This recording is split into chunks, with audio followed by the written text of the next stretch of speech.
Një pjesë e zonjave apo e grave vin me disa ankesa si të tilla. Urinoj shpesh, kam një siklet, kur urinoj, nuk urinoj rrjedhshëm, por më mbahet urina dhe urinoj pjesë.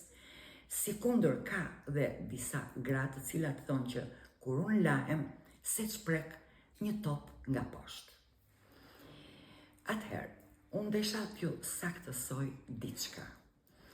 Në të gjitha këto raste që thash për këto gra, problematika qëndron qoftë tek rënja, lëshimi apo relashimi i mureve të vaginës, qëndron tek rrëshqitja e kolumit apo e qafës së mitrës, apo kur thonë që prek një si top, kemi një rrëshqitje apo një prolaps ndryshe të uterusit apo të mitrës.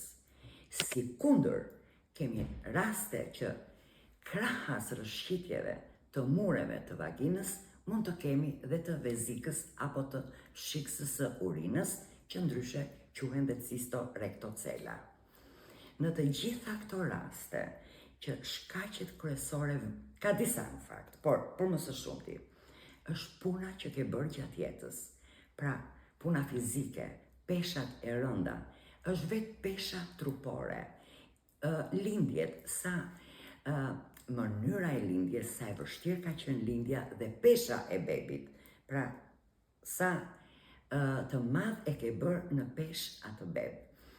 Sikundër dhe vetë postura e vetë gruas në këto raste. Për të gjitha këto raste, ajo që duhet bërë, pasi trajtimi është në varësi të diagnostikimit dhe në varësi të shkallës së rrëshqitjes apo të rënjes së këtyre organeve që unë citova më sipër.